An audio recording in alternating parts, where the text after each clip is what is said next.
एकटेपणा म्हणजे केवळ शून्यता नव्हे, तर एक गहन वास्तव आहे. जेव्हा शेजारी माणसं असतात, पण मनाची साथ देणारा कोणी नसतो, तेव्हा ती पीडा शब्दांच्या पलीकडे जाते. ही कथा आहे त्या एकटेपणाची, एका मध्यमवयीन विधवा स्त्रीच्या आयुष्याची, जी अनेक वर्ष शांतपणे आपलं अस्तित्व जागली, पण आतून कोरडी पडत होती. आणि ही कथा आहे एका तरुणाची, जो तिच्या या एकटेपणाचा साक्षीदार बनतो आणि हळूहळू आयुष्यात परत रंग भरायला लागतो. तो सकाळचा काळ होता. 10 वाजले होते. मी कॉलेजच्या अंतिम परीक्षेच्या तयारीत गुंतलो होतो. अचानक आईचा फोन आला. तिचा आवाज ओसरलेला होता, जणू ती रडली होती. बेटा, मामांना खूप त्रास होतोय. निगराणीखाली ठेवलंय आम्ही. आत्ताच गावाला निघतोय. तू काळजी करू नकोस, पण परीक्षा संपल्यावर लगेच ये. मला क्षणभर काहीच सुचलं नाही. मामा म्हणजे माझ्या आईचा एकुलता एक भाऊ. लहानपणी एवढ्याशा सुट्ट्या गावात त्यांच्याकडेच जात असू. मामा शांत, गंभीर, पण खोलातून प्रेमळ. शेवटच्या काही वर्षात त्यांची प्रकृती खालावत होती. डायबिटीस, ब्लड प्रेशर, श्वासाचा त्रास या सगळ्यांनी त्यांना अक्षरच गिळून टाकलं होतं. मी म्हणालो, आई, परीक्षा संपल्याबरोबर येतो. मामांना सांगा मी येतोय. त्या रात्री मला झोप लागली नाही. मनात एक भीती होती. आणि दुसऱ्या दिवशी सकाळी पुन्हा फोन आला. आईचा आईचा आवाज पूर्णपणे मळला होता. मामा गेले बेटा, आज सकाळी. माझ्या हातातला फोन जमिनीवर पडला. मी थोडा वेळ काहीच बोलू शकलो नाही. डोळ्यापुढे मामांचा शेवटचा चेहरा आला, हसरा पण दुबळा. त्यांची आठवण आली. मी रडलो, पण परीक्षा होत्या. आई बाबांनी सांगितलं होतं, बेटा, विधी संपेपर्यंत येऊ नकोस, परीक्षा दे, नंतर ये. मी परीक्षा दिल्या, मन मात्र गावात होतं. अखेर 10व्या दिवशी जेव्हा सर्व विधी आटोपले होते, तेव्हा मी गावी पोहोचलो. गावाचं वातावरण कोरडं होतं. घरात नातेवाईकांची राहदारी होती, पण ती कृत्रिम दिसत होती. कोणी कोणाशी बोलत होतं, कोणी जेवत होतं, कोणी विधीची चर्चा करत होतं, पण घराचा आत्मा हरवला होता. मी आत गेलो. पूजेची खोलीत मामांचं छायाचित्र होतं, फुलांची माळ घातलेली. दिवा तेवत होता. मी नतमस्तक झालो. डोळे भरून आले, पण मी थांबलो. मामी कुठे आहेत? मी वडिलांना विचारलं. बाबांनी हाताने मागच्या अंगणाकडे दाखवलं. ती तिकडंच हवं आहेत. 2 दिवसापासून जवळपास काही खाल्लं नाही. सारे परतले, पण ती ती आतून कोसळली आहे. मी मागच्या अंगणाकडे वळलो आणि पाहिलं. मामी ती एका झाडाखाली बसली होती. डोकं खाली, साडीचा पल्ला डोक्यावर घेतला होता. तिचं शरीर थरथरत होतं, पण रडण्याचा आवाज नव्हता. ती शांतपणे अश्रू गाळत होती. ती दिसायला पूर्णपणे बदलली होती. पूर्वी ती थोडी बोलकी, हसरी, गप्पा मारणारी होती, पण आता तिच्या चेहऱ्यावर उदासीच्या खोल रेषा होत्या. डोळ्यांभोवती काळी वर्तुळ. तिचं शरीर क्षीण झालं होतं, अगदी निस्तेज. मी हळूच तिच्या जवळ गेलो, समोर बसलो. मामी, तिने डोकं वर केलं. नजर भेटली. तिच्या डोळ्यात राग आणि दुःख यांचा अजब संगम होता. तू आलास? तिचा आवाज कोरडा होता. हो, परीक्षा संपल्या, मी येऊ शकलो आता. ती काहीच बोलली नाही, फक्त दूर कुठेतरी पाहत राहिली. मी पुढे म्हणालो, मामी, तुम्ही थोडं जेवलात का? बाबा म्हणत होते. मला काही नको, ती चटकन म्हणाली. सगळे म्हणतात जेव जेव, पण माझं जेवण गेलंय ना. त्यांच्यासोबत आता काय जेवायचं? मला काहीच उत्तर सुचलं नाही. मी शांत बसून राहिलो. त्या दिवशी संध्याकाळपर्यंत मी तिच्याजवळ बसलो. आई बाबा काहीसे अस्वस्थ होते, पण त्यांनी मला सोबत राहू दिलं. त्या रात्री आई बाबा माझ्याशी बोलले. आई म्हणाली, बेटा, आम्हाला ऑफिसची कामं आहेत, परतीची तयारी करावी लागेल. पण मामी, ती इकडे एकटी कशी राहील? विचार कर. बाबांनी सांगितलं, गावात शेजारी आहेत, पण तिची वृत्ती अशी की कोणाकडून काही मागत नाही. ती अजूनही आपलं सगळं स्वतः करते, पण मनाने ती मोडली आहे. आईने माझ्याकडे पाहिलं. तुझ्या परीक्षा संपल्या, 2-3 महिने सुट्टी आहे. तू इथे थांबू शकतोस का? तिच्या तिला सोबत मिळेल. मन उघडं होईल. रडायला कोणीतरी हवं असतं रे. मी विचार केला. मला गाव राहायची सवय नव्हती. शहरातली धावपळ, मित्र, इंटरनेट सगळं सोडून इथे राहणं कठीण वाटलं. पण मामींचा तो तुटलेला चेहरा माझ्या डोळ्यांपुढे होता. मी म्हणालो, ठीक आहे, मी थांबतो. आईंच्या डोळ्यात कृतज्ञता दिसली, पण तिला सांगायचं कसं? ती रागवेल. मी म्हणालो, मी सांगेन. दुसऱ्या दिवशी सकाळी मी मामींना भेटलो. ती चहा करत होती. हात थरथरत होते. मी पुढे जाऊन म्हणालो, मामी, मला मदत करायची आहे. ती रागाने म्हणाली, नको, मला कोणाची मदत नको. मी एकटीच करते. तुम्ही करता हे मला माहीत आहे, पण मला गावात राहायचंय. सुट्टी आहे, कंटाळा येतोय शहरात. इथे शांती आहे. ती थोडी थांबली. म्हणजे तू इथे राहणार? हो मामी, फक्त काही दिवस. तुम्हाला त्रास होणार नाही. मी स्वतःची व्यवस्था करीन. फक्त तुम्ही एकटी दिसता, मला बरं वाटत नाही. ती माझ्याकडे पाहत राहिली. तिच्या डोळ्यात संकोच होता. लोक काय म्हणतील? एक तरुण मुलगा आणि मी विधवा. लोक नेहमी बोलतात मामी, पण आपल्याला आपलेपणा हवा आहे ना. ती गप्प झाली. मग हळू म्हणाली, बरं, पण माझ्या वाट्याला येऊ नकोस. नाही येणार. फक्त सोबत राहीन. तो पहिला विजय होता. छोटासा पण महत्वाचा. पुढचे काही दिवस सावकाश गेले. मी मामींच्या दिनक्रमात हळूहळू सामील होऊ लागलो. सकाळी उठणं, चहा करणं, बागेला पाणी घालणं, घरातली कामं. ती सुरुवातीला थोडी चिडचिड करायची, पण हळूहळू तिचं वर्तुळ बदलू लागलं. एके दिवशी संध्याकाळी आम्ही अंगणात बसलो होतो. सूर्यास्ताची वेळ. तिने विचारलं, तुला माहिती आहे का बेटा, आपण विधवा स्त्रियांचं आयुष्य कसं असतं? मी गप्प बसलो. ती म्हणाली, मी 28 वर्षाचे होते तेव्हा माझं लग्न झालं. मामा बरेच दिवस नोकरीनिमित्त बाहेर असायचे. सुरुवातीला मी वाट पाहायची, पण नंतर सवय झाली. मग मुलं नाही म्हणून मला अपंग समजलं. मामा कधी बोलले नाहीत, पण त्यांच्या बहिणी, नातेवाईक, त्यांच्या नजरा वेगळ्या होत्या. मग मी स्वतःला व्यस्त ठेवायला शिकली. घरकाम, बागकाम, गावातल्या मुलींना शिकवण. पण आतमध्ये हळूहळू मीच हीच सवय झाली. मामा आजारी पडले. मी त्यांची सेवा केली, पण ते कधी माझ्याकडे प्रेमाने पाहिले नाहीत. कदाचित कदाचित तेही एकटे होते आपल्या आजारपणात. तिच्या डोळ्यात पाणी आलं.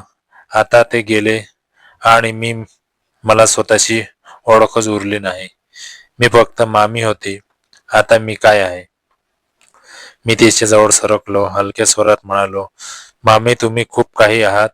तुम्ही हिंमतवान आहात. इतकी वर्ष एकटी राहिलीत. तुमच्यात ताकद आहे. ती मला पाहत राहिली. तुला वाटतं मला माहित आहे, कारण तुम्ही अजूनही उभे आहात. मामा गेले, पण तुम्ही थांबलात. हेच खरं सामर्थ्य आहे. ती हसली. पहिल्यांदा त्या दिवसात ते हसू थोडं कोरडं होतं, पण ते हसू होतं. मी ठरवलं की आता मामीला फक्त सोबतच नाही, तर आनंदही द्यायचा. मी तिला चित्रकला करायला प्रोत्साहन केलं. सुरुवातीला ती म्हणाली, मला येत नाही. मी म्हणालो, उगाच रेघोट्या काढा, काय हरकत आहे. रंग तुमचं मन उघडतात. ती हळूहळू चित्र काढू लागली. सुरुवातीला फक्त फुलं, निसर्ग, पण हळूहळू तिने मामांचं छायाचित्र काढलं. मग स्वतःशीच तिला ते अडवू लागलं. एके दिवशी ती म्हणाली, बेटा, मी बराच काळ कोरडी होती. आज हातात रंग आल्यासारखं वाटतंय. मी हसलो. तुम्हीच रंग आहात मामी, फक्त तुम्ही स्वतःला विसरलात. ती माझ्याकडे पाहत राहिली. आता तिच्या डोळ्यातही काहीतरी बदल होत होता. पूर्वीचा राग कमी झाला होता. तिची वाणी मऊ झाली होती.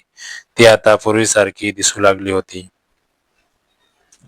एक रात्र अशी होती. पावसाची विजा चमकत होत्या. मी झोपायच्या आधी मामीच्या खोलीजवळून जात होतो. ती जागी होती. खिडकी बाहेर पाहत होती. मी हळूच विचारलं, मामी, झोप लागली नाही का? तिने डोकं फिरवलं. नाही, पाऊस आठवणी आणतोय. मी तिच्याजवळ बसलो. कशा मामा, आणि माझं पहिलं लग्नाचं वर्ष पावसात भिजायचं. मस्ती करायचं, मग ते हरवलं. कसं कधी कळलंच नाही. ती थोडी हसली. पण आता मला वाटतं हरवलं ते परत येत नाही. ते आता आठवणीत जगलं पाहिजे. मी म्हणालो, पण नवीन आठवणीही बनवता येतात मामी. जुन्यांना मारून नव्हे तर त्यांच्यासोबत. ती माझ्याकडे पाहत राहिली. तिचा हात माझ्या हातावर आला. तू मला खूप काही शिकवलंस बेटा. काय? स्वतःला स्वीकारायला.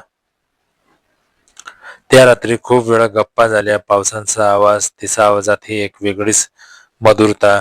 मी विचार केला, या स्त्रीला फक्त संधी हवी होती, सोबत हवी होती, आणि मी ती होतो. पुढच्या काही आठवड्यात मामी पूर्णपणे बदलली. तिने बागेचा ताबा घेतला, नवीन रोप लावली. तिने गावातल्या शाळेत स्वयंसेवक म्हणून काम सुरू केलं. मुलं तिच्यावर प्रेम करायची. ती सकाळी लवकर उठून योगासने सुरू करू लागली. आई बाबांची फोनवर बोलताना ती हसत होती. आईला तिचा आवाज ऐकून खूप बरं वाटलं. एके दिवशी मी म्हणालो, मामी तुम्ही खूप बदलतात. ती हसली. कारण तू आहेस रे. तुझ्यामुळे मला स्वतःची किंमत कळाली. त्यात माझं काय? तुम्हीच हिंमत दाखवलीत. नाही, तुझ्याशिवाय मी ती हिंमत दाखवू शकले नसते. तू एकटा असा माणूस आहेस ज्याने मला विधवा न पाहता स्त्री म्हणून पाहिलं. ती म्हणाली, तुला माहित आहे का बेटा, मी पुन्हा आयुष्य जगू शकते असं मला वाटतंय. पुन्हा प्रेम करू शकते, पुन्हा स्वप्न पाहू शकते. मी गप्प झालो. तिच्या डोळ्यात एक चमक होती. ती स्वतःबद्दल बोलत होती, पण तिचं बोलणं कोणाला तरी उद्देशून होतं. मला नक्की कळलं नाही. ती पुढे म्हणाली, पण भीती वाटते. लोक, समाज, नातेवाईक पुन्हा माझी चर्चा करतील. आपल्या आनंदासाठी जगावं मामी, समाजासाठी नाही. ती माझ्याकडे पाहत राहिली. तिचं हसू मावळलं. ती गंभीर झाली. तू म्हणतोस ते बरोबर आहे, पण एक प्रश्न आहे. काय? तिने थोडा वेळ घेतला. नंतर म्हणाली, जर मी पुन्हा कोणावर प्रेम केलं तर ती व्यक्ती तू होऊ शकतोस का? प्रश्न अचानक आला. मी स्तब्ध झालो. मी काय बोलावं? तिच्या डोळ्यात आशा होती, पण भीतीही होती. मी काहीही बोललो. तिचं मन अजून चुरचुरीत होतं. मी हळू म्हणालो, मामी, मी तुमचा नातू बाचा. मी ती लगेच म्हणाली, थांब, मला माहित आहे मी वेडी आहे. तू तरुण आहेस. माझ्या वयाची मुलगी असती तर. पण जे वाटतंय ते मी कसे थांबवू? तिच्या डोळ्यात अश्रू आले. तू मला जगायला शिकवलंस. तू माझ्यातले रंग पुन्हा शोधले. मी तुझ्याशिवाय आता जगू शकते, पण तू माझ्याशिवाय. तिचा आवाज थरथरला. मी तिचा हात धरला. मामी, मी कुठे जातो आहे? मी इथेच आहे. पण आपलं नातं, ते नातं बदलेल का? तिने विचारलं. मी चक्रावून गेलो. तिचा प्रश्नाने मला वेगळ्याच निश्चयात नेलं. ती पुढे म्हणाली, मला उत्तर यायची घाई नाही, पण एक वचन दे. तू मला सोडून जाणार नाहीस. मग तो प्रेम असो वा सोबत. फक्त सोडून जाऊ नकोस. मी हलकेच मान हलवली. मी नाही सोडणार. ती त्या रात्री खूप रडली, पण ते दुःखाचे अश्रू नव्हते, ते आशेचे होते. मी जेव्हा माझ्या खोलीत गेलो तेव्हा मन खूप अस्वस्थ होतं. तिचं बोलणं, तिची नजर, तिचा स्पर्श, सगळं डोक्यात फिरत होतं. मी ठरवलं, उद्या मी तिला एक स्पष्ट उत्तर देईन. कारण ती फक्त सोबत नाही तर प्रेमाची भुकेली होती. आणि ती भूक मी भागवू शकतो का याचा विचार करायचा होता. सूर्योदय झाला. मी अंगणात गेलो. मामी बागेत रोपं लावत होती. तिने मला पाहिलं, हसली. काय विचार केलास? तिने विचारलं. मी तिच्या जवळ गेलो. म्हणालो, मामी, मी तुमच्याशी प्रेम करू शकतो का हे मला माहित नाही, पण एवढं माहित आहे, तुम्ही एक अद्भुत स्त्री आहात आणि मला तुम्हाला एकटं सोडायचं नाही. ती गप्प होती. मी पुढे म्हणालो, आपण हळूहळू जाणून घेऊया एकमेकांना. प्रेम लादता येत नाही, पण वाढवता येतं. मी तुमचा हात धरतो. प्रवास सुरू करूया. तिच्या डोळ्यात पाणी आलं, पण ती हसली. ठीक आहे, प्रवास सुरू करूया. आणि तिचा हात माझ्या हातात आला. सूर्य आता पूर्ण उगवला होता. त्या सकाळी सूर्य जणू काही वेगळाच उगवला होता. अंगणातल्या शेवंतीच्या झाडावर पाखरं किलबिलत होती. मामी चहा घेऊन त्यांच्या जवळ आली. तिच्या हातातले वाडगे थरथरत होते, पण तिच्या डोळ्यात स्थिरता होती. मी सहासा गोट घेतला. गोड आहे, ती हसली. तुझ्यासाठी थोडं जास्तच गोड गेलंय. तिचं हसू मला जणू काही नवीनच वाटलं. पूर्वीची खिन्नता, ताण, शंका सगळं कुठंतरी विरंगुळलं होतं. तिच्या चेहऱ्यावर शांतता होती, पण त्या शांततेमागे एक नवी जिवंतपणा होता. मामी, मी हळू म्हणालो, आपण आज कुठे जाऊया? गावाबाहेर, तळ्याकडे. शांत आहे तिथं. ती क्षणभर थांबली. एकटे नाही, दोघं.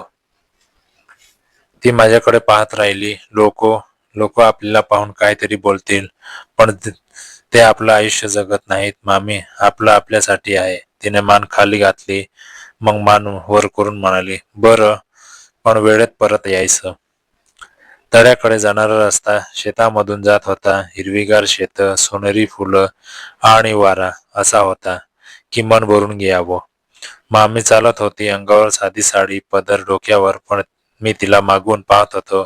तिची चाल, तिचं बोलणं, तिचा आवाज, एवढ्या आत्मविश्वासाने ती आधी कधीच वावरली नव्हती.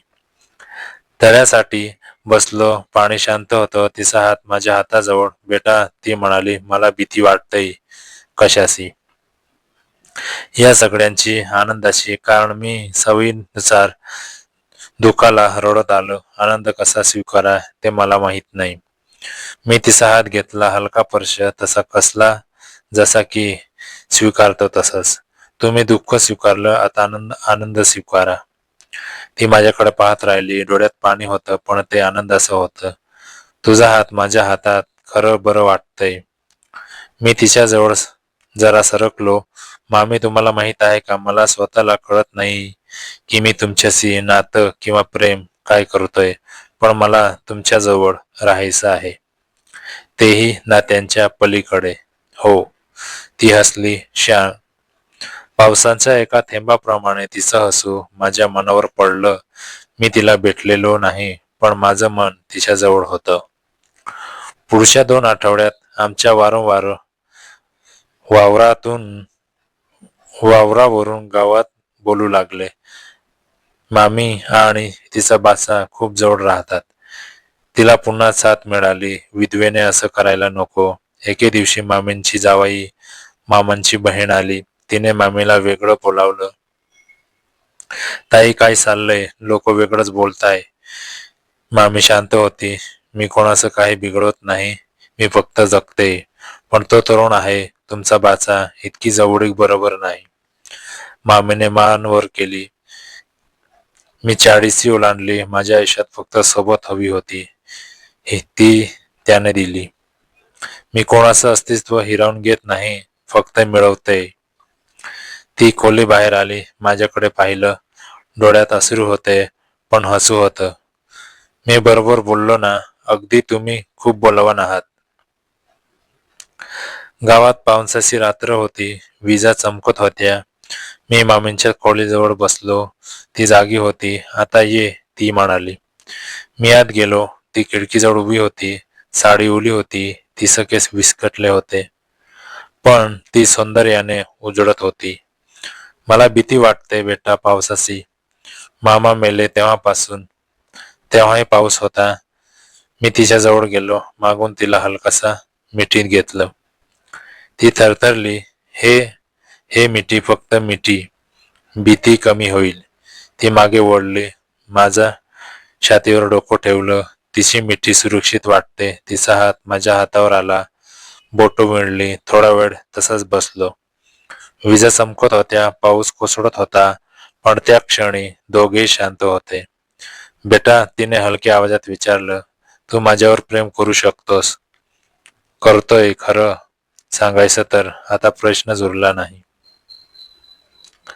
मी माझ्याकडे पाहत राहिली, ती माझ्याकडे पाहत राहिली. मग इथे आता काय होईल? आपण पाहूया, पण एक सांगायचंय, मी तुम्हाला एकटं सोडणार नाही. मला तुझी सोबत हवी. बेटा, फक्त सोबत नात्यांच्या नावाशिवाय. ते तर आधीपासूनच आहे. ती हसली हळू. मग बरं, चल आता झोपू. त्या रात्री मी तिच्या खोलीतच जमिनीवर निजलो. ती अंथरुणावर, पण एकमेकांची साथ जवळ होती. काही दिवसांनी आईचा फोन आला. बेटा, कधी परत येणार? मी मामीला बाजूला घेतलं. आई विचारते. ती शांत होती. तुला जायचंय का? तुझ्याशिवाय नाही. तुमच्याशिवाय नाही. ती डोळे मिटून क्षणभर गप्प होती. मग मी गाव सोडायचं ठरवलंय. शहरात जाऊन छोटंसं काम सुरू करायचं. बागकाम, चित्रकला, काहीतरी. काय म्हणताय? मी इथे राहून तुटायचं नाही. मला पुन्हा स्वतः आयुष्य जगायचंय. तू असशील तर बरं, नाही तर मी एकटीच. एकटी नाही, मी तुमच्यासोबत आहे, शहरात गेलात तरी. ती डोळ्यात पाणी घेऊन माझ्याकडे पाहत राहिली. खरं? हो, कारण मला कळतंय तुम्ही माझं प्रेम आहात. दुसऱ्या दिवशी मामीने सर्व नातेवाईकांना बोलावलं. सगळे आले. वातावरण गंभीर होतं. ती शांतपणे उभी राहिली. तुम्ही सगळे माझ्या काळजीत आहात, पण मी आता जगायचं ठरवलंय. मामा गेले, मी राहिलो. मला स्वतःचे पाय हवे आहेत. स्वतःचा आधार हवा आहे. नातेवाईक गप्प, कोणी काही बोलत नाही. ती पुढे म्हणाली, आणि हो, मी शहरात जाते, स्वतःचं काम सुरू करते. ज्यांना साथ द्यायची आहे ते द्या, नाही तर मी एकटीच. मी उभा राहिलो. मी तिच्यासोबत आहे. नातेवाईक गोंधळ. पण तिने माझा हात घट्ट धरला. तो प्रसिद्ध नव्हता, तर सत्य होतं.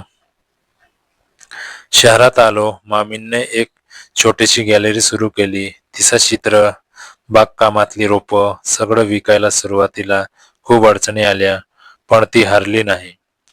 एके दिवशी संध्याकाळी गॅलरीत एकटी बसली होती. मी तिच्याजवळ गेलो. थकलात का? थकले नाही. अगं, दुखतंय. मी दाबून देऊ?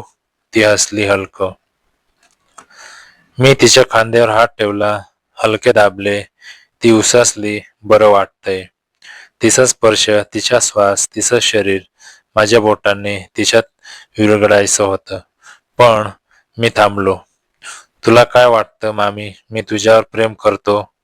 हो, तुला. आम्ही एकमेकांकडे पाहत राहिलो. तिचा हात माझ्या चेहऱ्यावर आला. तू माझं सर्वस्व आहे. मी तिच्या ओठांवर हलकसं स्पर्श केलं. ते कोमल, मंद, प्रेमळ होतं. तिने डोळे मिटले. हातात हात घेतला. आता सगळं ठीक होईल. मी कुजबुजलो. काही महिन्यांनी आई बाबा भेटायला आले. मामीने त्यांना सगळं सांगितलं. आई गप्प होती. बाबा शांत होते. आईने विचारलं, खरंच आनंदी आहात? मामीने डोळ्यात अश्रू आणून सांगितलं, पहिल्यांदा मला वाटलं मी जगते. जगते या शब्दांचा अर्थ कळतोय. आई माझ्याकडे वळली. आणि तू? मीही.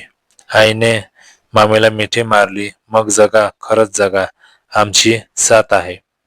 त्या रात्री सगळं एकत्र बसलो. मामींचे डोळे चमकत होते. ती आता रिकामी नव्हती, ती पूर्ण होती. आज 1 वर्ष झालं. मामींची गॅलरी गाजली. तिला राज्यस्तरीय पुरस्कार मिळाला. सोहळ्यात ती व्यासपीठावर उभी होती. मी तिच्या बाजूला. ती बोलत होती. मला वाटलं होतं आयुष्य संपलं, पण मला कळलं तो फक्त एक टप्पा होता. मी एकटी नव्हती. माझ्यात माझी ताकद होती. आणि मला एक मिळावा ज्याने मला उभं केलं. त्याने माझ्यातले रंग शोधले. त्याला धन्यवाद. तिने माझ्याकडे पाहिलं. डोळ्यात प्रेम होतं. ते नातं होतं. नातं नव्हतं, ते प्रेम होतं. आणि ते कधीही संपणार नव्हतं. सोहळा संपला. रात्री आम्ही दोघं गॅलरीत बसलो. तिने माझा हात धरला. एकटेपणाची सवय होती, पण आता त्याची गरज नाही. कारण कारण तू आहेस. तिचे ओठ माझ्या होठावर आले. तो स्पर्श वेगळा होता, तो प्रेमाचा, स्वीकारायचा, पूर्णत्वाचा. ती कुजबुजली, आता कधीही एकटी नाही. मित्रांनो, कथा कशी वाटली ते कमेंटमध्ये नक्की सांगा. व्हिडिओ आवडला असेल तर लाईक करा, शेअर करा आणि अशाच रोमांचक कथा पाहण्यासाठी चॅनलला सबस्क्राईब करायला विसरू नका. तुमचा एक लाईक आणि सबस्क्राईब आम्हाला अजून छान इंटरेस्टिंग भाग घेऊन यायला खूप मोटिवेशन देतो. पुढचा भाग खूपच इंटरेस्टिंग आहे, त्यामुळे बेल आयकॉन ऑन करा आणि आमच्यासोबत जोडलेले राहा. आणि हो मित्रांनो, अशीच हृदयस्पर्शी, शालीन आणि प्रेरणादायी कथा वाचायला आवडत असतील तर आमच्या मनचलचल या यूट्यूब चॅनलला सबस्क्राईब करा, बेल आयकॉन दाबायला विसरू नका, जेणेकरून अशीच उबदार आणि भावनिक कथा तुमच्यापर्यंत पोहोचत राहतील. धन्यवाद मित्रांनो. आपला